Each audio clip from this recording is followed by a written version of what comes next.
All right, afternoon, everybody. How you doing? Post-lunch, everybody good? Yeah? Yeah, all right. Welcome. Welcome to the Reality of VR video panel discussion.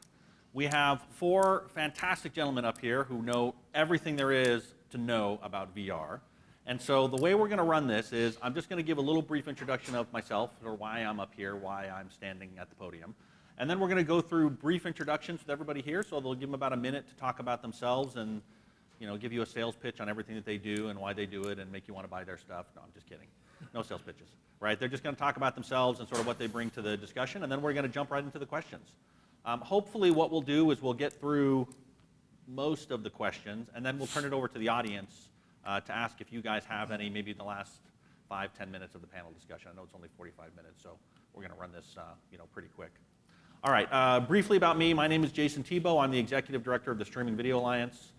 We're a trade association that is trying to better the experience of online video and streaming video and spur its adoption by enabling companies in the ecosystem to collaborate and come together and build specifications and best practices and standards and all that stuff.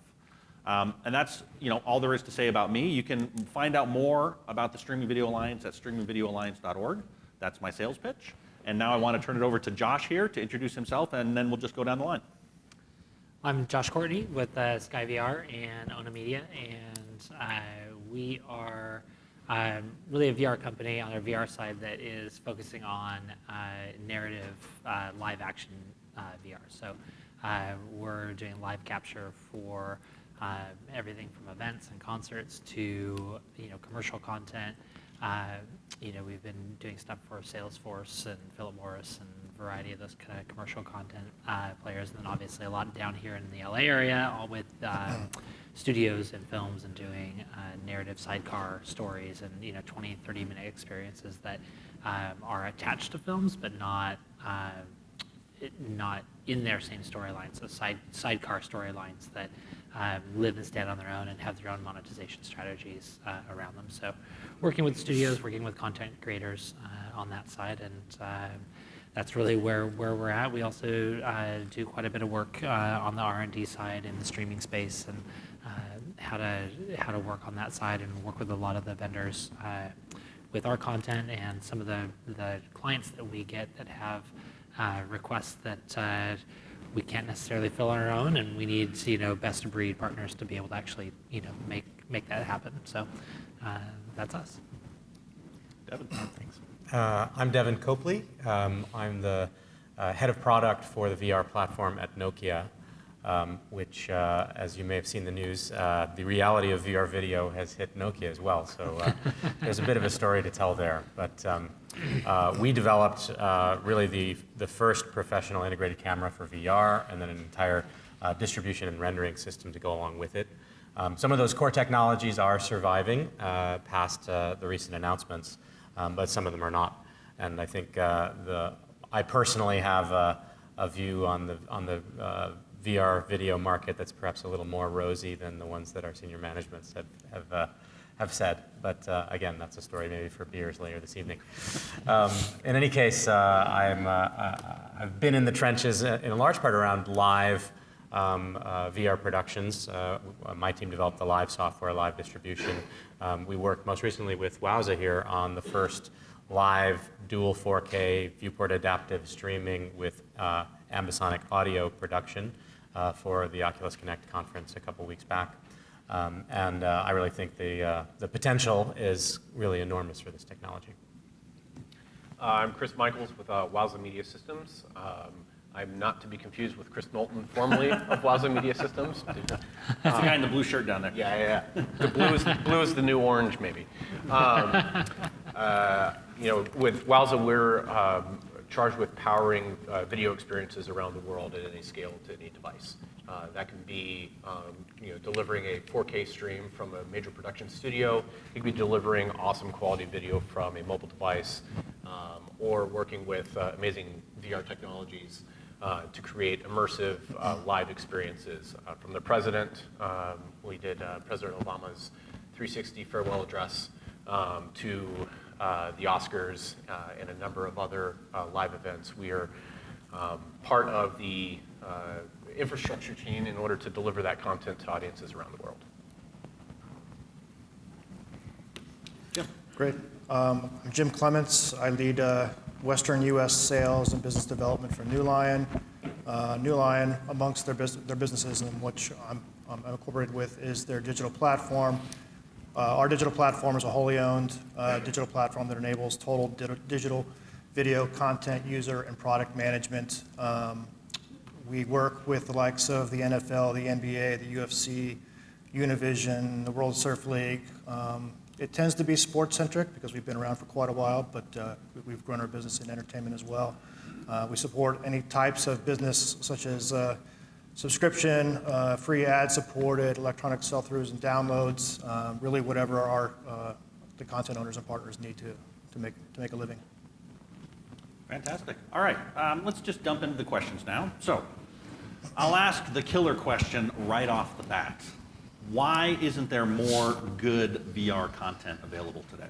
Because it doesn't seem like VR video has taken the world by storm. So why not? Why isn't there more great content out there?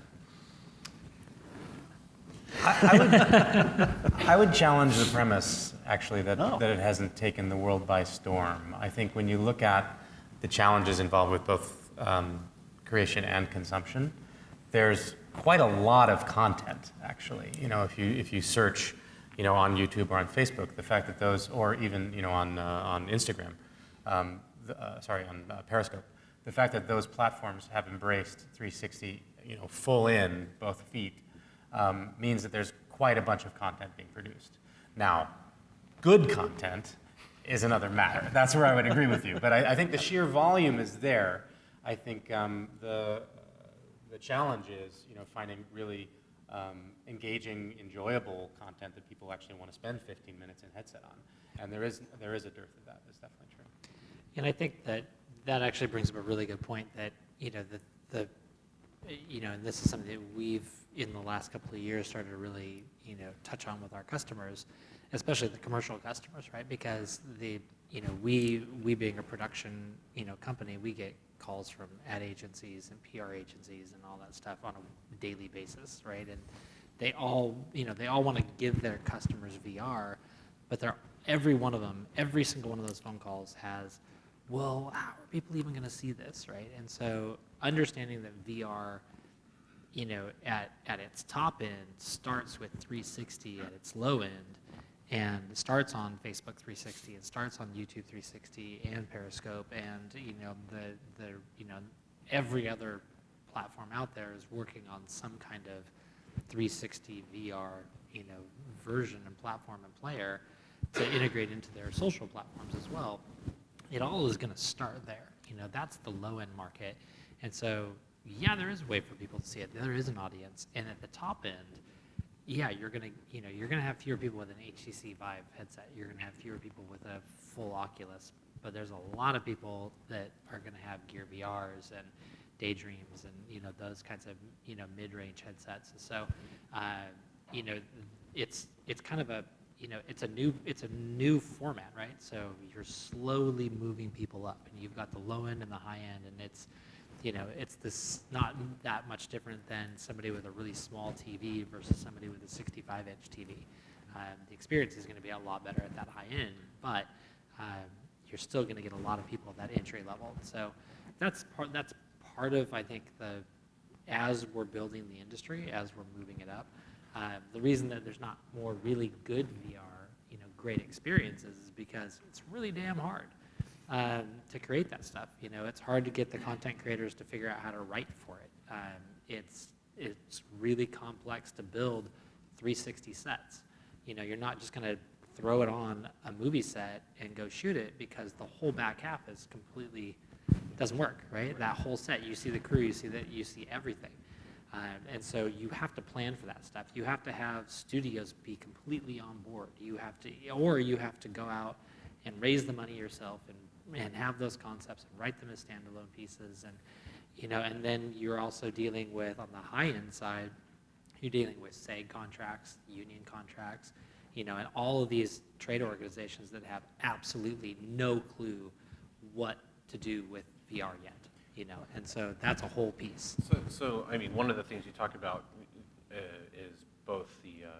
cost element, right? Yep. You have the cost to create, you have the cost to distribute it, you have the cost of, well, consumers, players.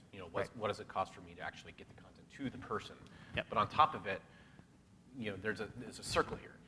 You address the cost element, well, then you've got the quality element, right? Because the quality of the cameras, the quality of the stream, the quality of the content, if you don't have that in a high enough quality that the consumer will actually want to view it, I mean, that addresses not only pixel density of the players, or the seamlessness of the stream, or the foveated playback, or anything that's going to make sure that I can get the content in a way that's appropriate for the device that I have.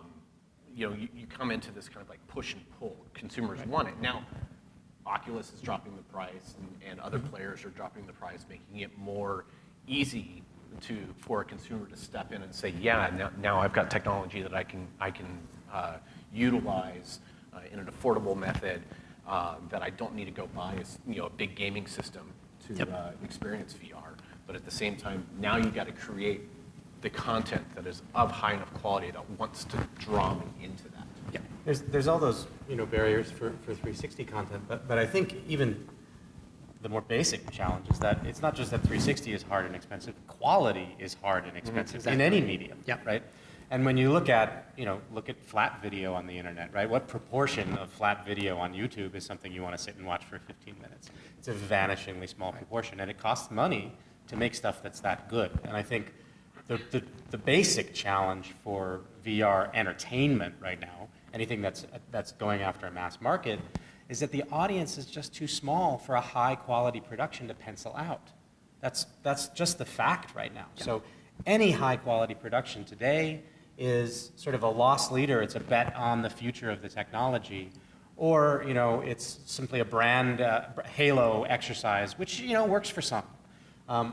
What I think is starting to happen and will continue to happen, more and more, is that we will see VR productions pencil out on their own basis. And you can imagine what that might look like. I mean, if you think about, UFC, for example, you can easily imagine fight sports, live events at a certain tier with a certain target demographic, making back, the investment it takes, and well more than that, even today, based on the existing. Definitely. But that's a pretty thin slice right now. And it's going to take time for there to be larger audiences, and then the sort of flywheel spins up. There's more quality, there's more audience, more of those productions pencil out, there's more content, and on and on. But it's going to be a process that's going to take years. Yep. I want to build off that for a second. So you guys are talking about cost, and you're talking about the fact that there is some quality VR video content out there. So maybe Jim, maybe you can address this a little bit. Is how do we make money in today's VR video, or is it even possible? Should we even be worrying about monetizing it? Well, I mean, I'll take a step back and look at it from a macro perspective, right? I mean, how many people in this room own VR headset? Right? I mean, but how many own television sets? Like virtually everybody. So there's, look at TV in the 50s, right, where not every household in America had a TV set. So there was only a handful of broadcasters. There was only a limited amount of production. How much of that production was good is totally subjective. So when you look at what is good VR today, I mean, that's subjective as well, but because there's a limited audience, and that's driven by the cost of the device, and as well as cost of production and the cost of delivery, it's still in its infancy. Like, we're not to the tipping point where it's for mass consumption yet. So how do you make money today is you've got to produce something that is of interest to a certain core group that's willing to pay for it. What that is, I mean, we could run down a list of different niche categories, genres of either entertainment or sports that might be a fit, but at the end of the day, if consumers aren't willing to pay for it, and would they be willing to pay for something if the quality isn't good, if the content isn't good? I mean, there's all these things that play a role, and they all sort of have to align, and it just isn't to that point yet. Is it going to get there? Absolutely. Does it even have to be consumer facing? There's a lot of business applications that are probably more appropriate for VR and for augmented reality and for VAR than even for just entertainment or consumer purposes. That's a good thing to touch on, I think. And when people talk about 360 video or VR, entertainment is the first thing that comes to mind. And I think that was maybe one of the errors that Nokia made in our focus. probably not, shouldn't say that publicly. They're going to come for you in the door. Yeah, Just in a exactly. minute. Lawyers It's aren't- okay, we were there, we know. Yeah, but in fact, the business applications pencil out now. They pencil out very, very quickly. Business, medical, education, these sorts of things. There's clear ROI. There's good studies. You see, a bunch of companies popping up to do these kinds of video productions for training, for employment screening, for all these sorts of things. And the ROI is very clear. So I mean, that's an obvious way to make money with 360 video today. And it's particularly relevant for folks here with video platforms that are serving those industries, whether it's education or enterprise. It's really just the entertainment space where the mass audience isn't there to fund the kind of quality. It's a very different situation for enterprise. Well, see, I look at it this way: is what do you want to do with VR, right? Because really, we're developing and creating experiences that are designed to transport people to a place that they couldn't necessarily go while they're sitting on the couch. In a 360 video news aspect, you could stand up a 360 camera in the middle of the next Arab Spring, and everybody can look around and say, "Oh, this is really what it's like to be in the middle of Tahrir Square while everybody's protesting." Somebody, or you've got a full rendered 360, the next Avatar-esque experience. But really, what's the experience? Is it just sitting back and watching and being passive, or does the consumer really want an experience where they have the 6 degrees of freedom, where they have the iframe actions, where they have something that they can interact with in that space? You see, that was one reason PlayStation VR came out with the handsets, so you can do more with it, and it could be something as simple as advertisers being able to, and using image recognition or iframes or keyframe insertions to look at a Coke bottle in a scene and pull up an ad for Coke. Or for having some sort of, if it's sports, being able to, the biggest thing missing from watching sports at home or when I go to a stadium are stats. So if I'm looking at somebody, how do I get stats overlaid? Because that's a big thing for sports players. So how do you create those interactive elements that really join people in to the experience in a way that not only am I creating additional value, but these are monetization models from where you're putting in sort of interactive elements that you can charge a sponsor for. Well, and back to monetization too, you talk about, when you're watching, I'll call it regular television, right? You got a playing field that's this big with which to place an advertiser within a product or within a program. Well, now with VR, you've got a much bigger sphere with which to play with. You can put in advertisers in an organic way across a bigger playing field, and it feels more natural. And there's potentially a lot more places to monetize going forward. So I see that as an opportunity that people probably aren't taking advantage of yet because the scale isn't there. Make it like a real stadium that you're sitting in and put banners all the way around it. Sure. Well, I mean, I think that, go ahead. The other piece of that is that, just touching on what you said about being at the beginning of this whole process, right? And one of the analogies I use all the time for people is, at the beginning of television, when we got into that new format, what we did is we took TV cameras and we pointed them at radio dramas, right? And that's what we're doing in VR right now. That's literally the spot that we're in, is that people are still figuring out what VR is, right? We're still just taking what we did in flat video and trying to pull that into VR. And unfortunately, in a lot of cases, the writing is still the same, even though it can't be. And the real difference is that, traditional video, movies, TV, all of it is a third-person passive experience, right? And virtual reality is a first-person active experience. And so the writing and the experience for that is completely different. And the industry is still figuring that out, right? We're still training and teaching people how to even think about VR in the right way to even be able to create good VR. Well, and that leads me in perfectly to the next question, because you guys are bouncing around sort of different use cases and ideas, and that leads to the question of what works today in video VR. Is there stuff, and of course, the first person who says porn, everyone has to do a shot, right? But seriously, what works? What doesn't work?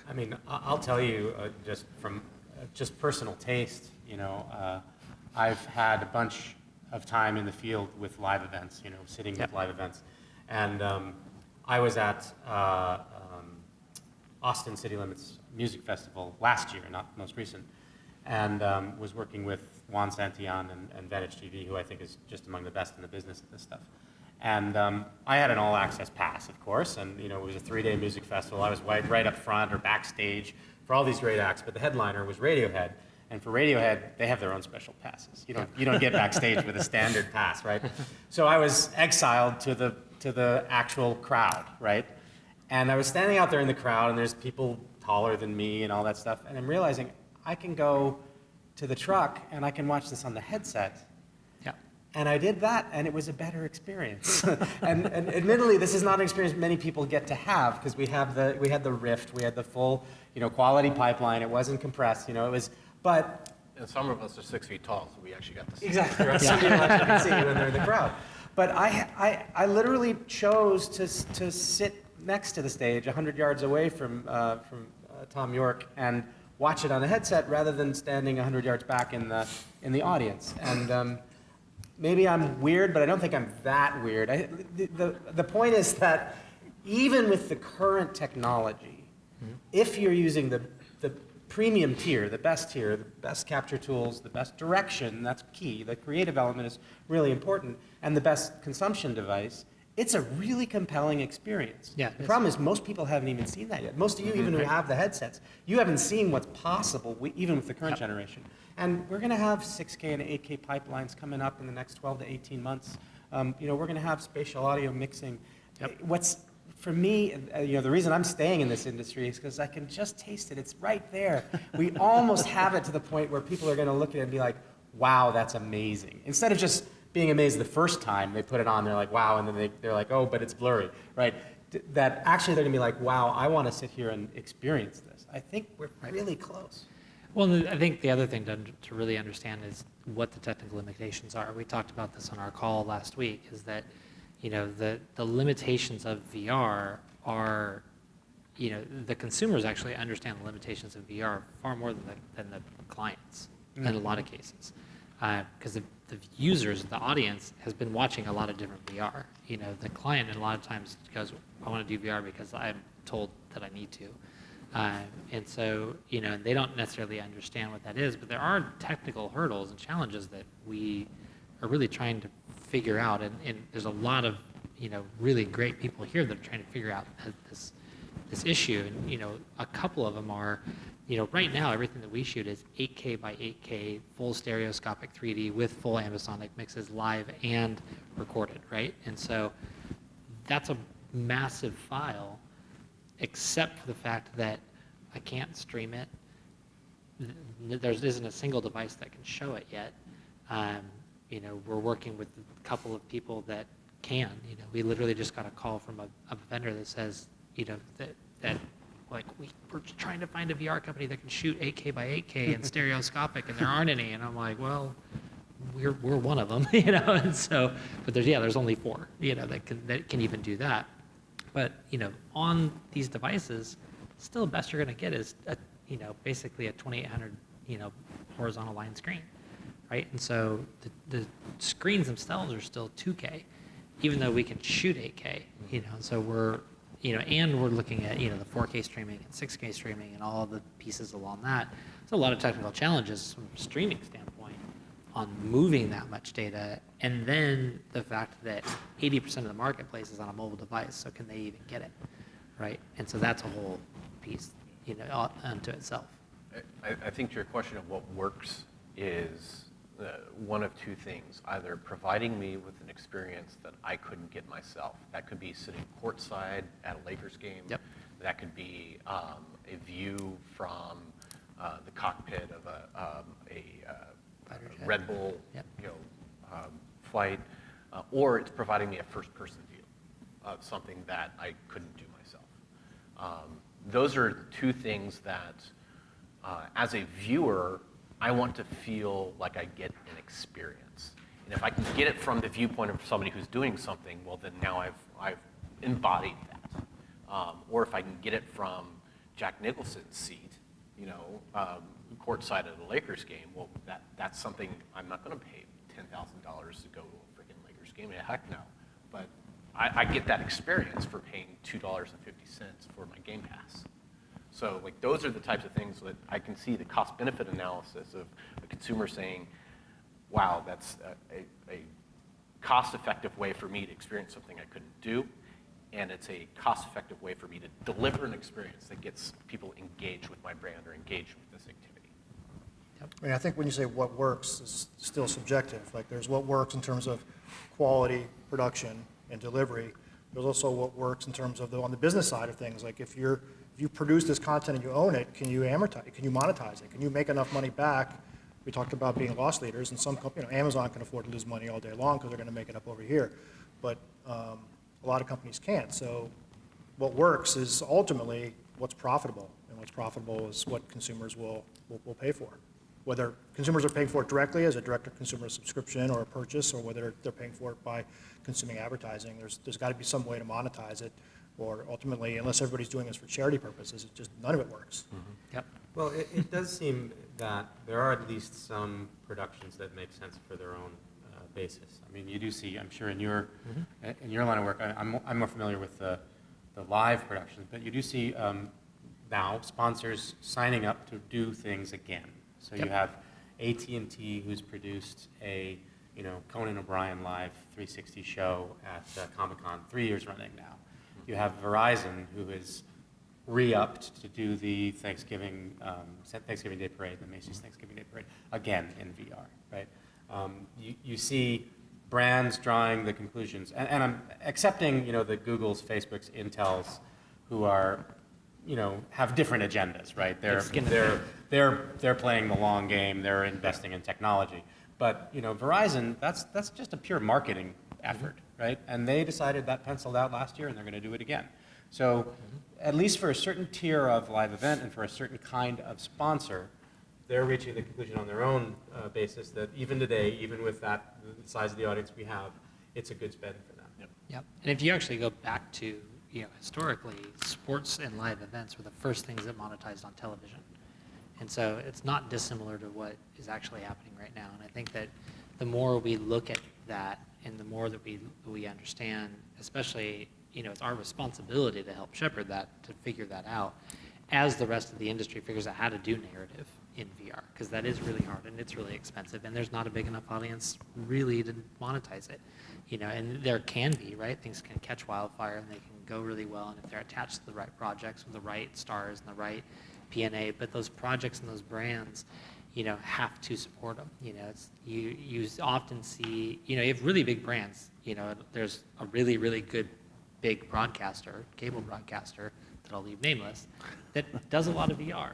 They don't push it very well, right? And they could be monetizing that in a significant way, but they don't, because they're just not putting it out there in a way that is meaningful and is actually integrated with what they're doing, because they're a broadcaster and they're afraid that it pulls people away from their traditional TV, right? So there's a little bit of like, don't eat my lunch, between the digital group and the broadcast group, and so the more that integrates, sports has integrated that really well. We've done some work with NASCAR that was fantastic, right? And they get it, and they're like, yeah, we're in, let's go, we're right on top of this. And I think sports gets it, live events gets it. That whole idea of doing an e-ticket is phenomenal monetization, spot. Now, you guys have mentioned a word a few times now that I think really delineates the VR video from regular video, and that's the word experience. So VR video seems to provide, you put this headset on, that you do this thing that's different than just watching television, and you experience the video in a way that you can't normally do that on a flat screen. Is there anything that's lacking in that experience today? Could it be better? I mean, what can we do to make that Social. Come on, the social. There you go. That was the softest softball of the whole day. Yeah. I mean, if you haven't yet tried Facebook Spaces, which is their new social, VR consumption application, try to do that, because it is you immediately, if you put on a VR video or even just a still with another virtual person. Let me explain what Facebook Spaces is if you're not familiar with it.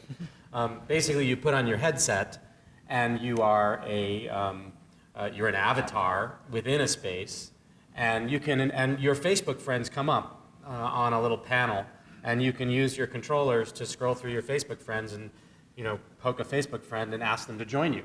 Now, if this is the crucial part, though, right? If they don't have a headset, because they don't, none of them do. Yeah. Not even my friends have headsets.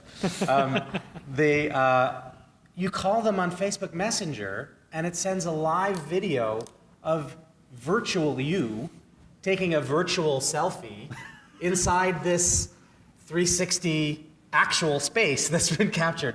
It's a little bit mind-blowing when you think about it, but in experience, it's fantastic. You can literally call up your friend and you can talk to them about, oh, hey, I'm in the cockpit of the Red Bull acrobatic team. Check this out, right? And they're seeing it on their phone, right? And when they do get a headset, and maybe that inspires them to get a headset, then they can join you in that experience. Right. And that is, that's the single, this is not news to anybody here, right? This has been said over and over again. But Facebook is the first, has really implemented it nicely. They just shipped it a few months ago.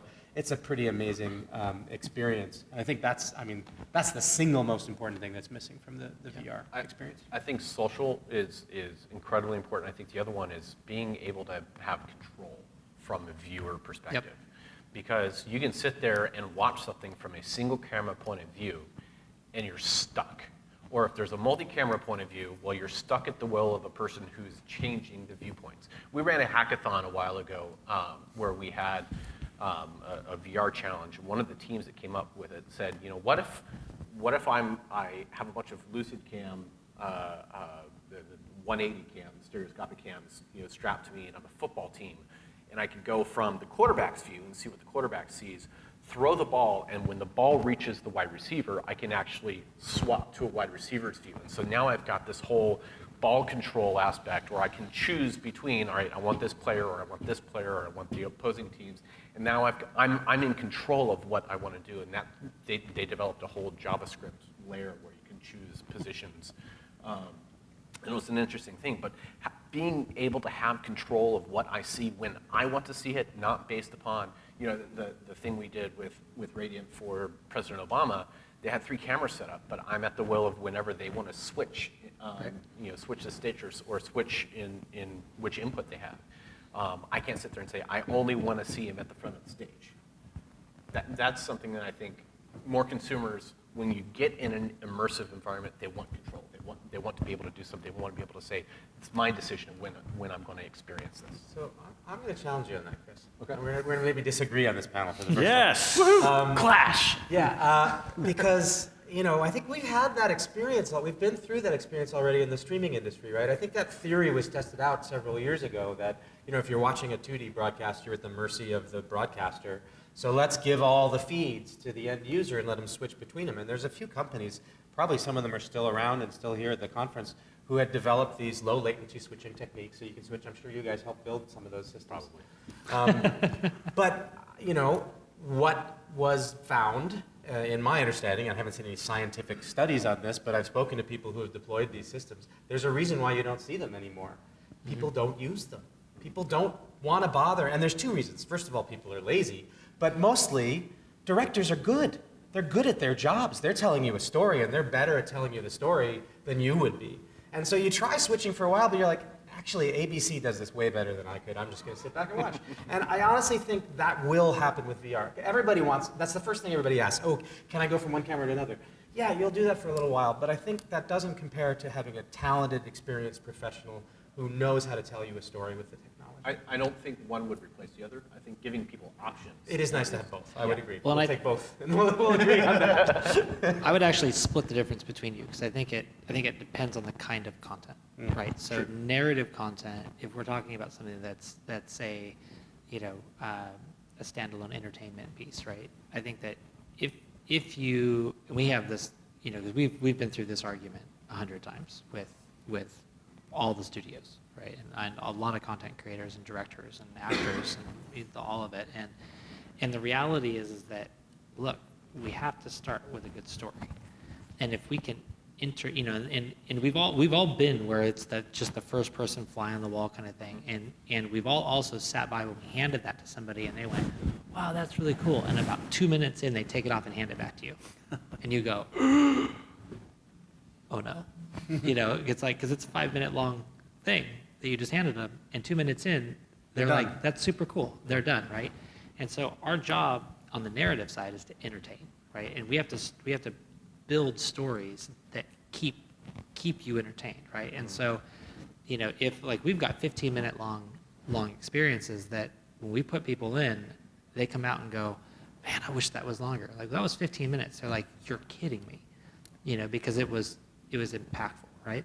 Right. Now, if we're talking about something like sports, or we're talking about something like a concert view, or something where you want to be able to move around and get a different perspective on something that may be happening in front of you, I think that's where the user really wants to be able to have a bit of control. And then I think the next level up from that is when we start moving into the 6 degrees of freedom and then beyond that. Now that side, I think, becomes where now the user can actually start to move around, and now they're going to immediately have that desire to start to play with how far they can move around and what they get to do, and the fact that they can go up and down and the height difference and those pieces. That's going to change that side, and I think that will become a whole thing. And that will also, I mean, if anybody hasn't done anything in 6 degrees of freedom yet, and I don't know, have you guys played with any of that? It's one of the coolest things, because in something where somebody throws something at you and you can duck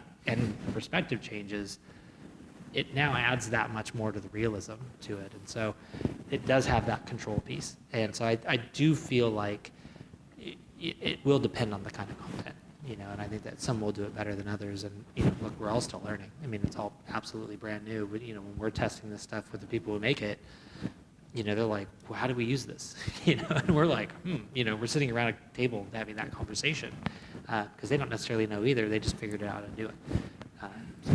So we've got about 8 minutes left. Sure. I wanted to ask the audience if anybody out there has any questions for our panelists, because I've got another question and I want to let Devon go on to say what he was going to say, but we want to break just to make sure if anybody's got any questions for anybody up here. No questions? Okay, that's fantastic. So if you've got one at the end, that's fine too. We'll come back again. Devon, what you were about to say? I actually just wanted to check, because this concept that Josh raised of 6 degrees of freedom is actually a really crucial one.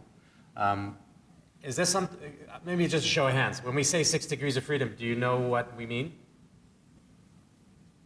Some. All right, let me give a quick primer on what that is, because it's going to be important to the development of this medium.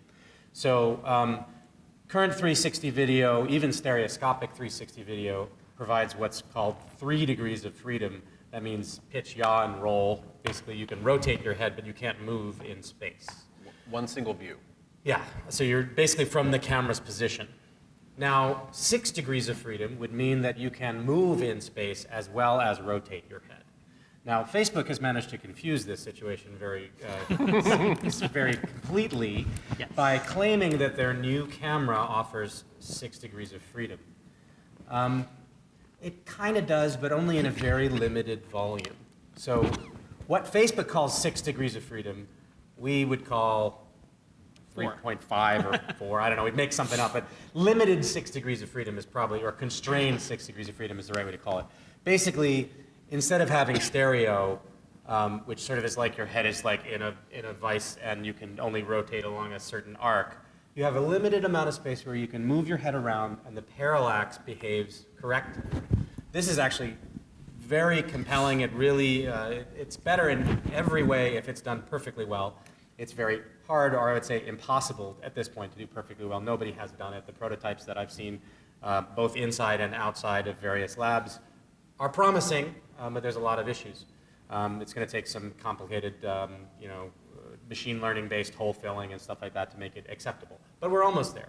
The point is, though, that it's still a very limited amount of motion. You're still constrained to the location where the camera is, but you can just move around a little bit. So what it does is makes the depth perception much more real. You feel much more like you're there. But it doesn't mean you can go flying out over the football pitch, right? Right, not at all. Now, there is, on the other hand, a true 6 degrees of freedom technology. The 3D company that was bought by Intel generates that. And with that, they actually do an outside-in capture of an entire space with multiple cameras, high resolution, and they build a full three-dimensional volumetric model of everything in the space, and then they fly a virtual camera through that model, and that virtual camera can be located anywhere. So literally you could, instead of having, switching from the quarterback to the receiver, you could actually fly with the ball through the air and have it, and be caught by the receiver, right?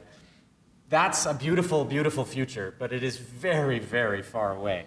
3D gets it by using giant racks of Intel server equipment and doing like massive amounts of post-processing. It is very far from being real time. It is a decade or more. Yep. I just made a prediction. A decade or more from being real time. It's going to be awesome when it comes, but true 6DOF is a long ways away. Limited 6DOF is happening next year.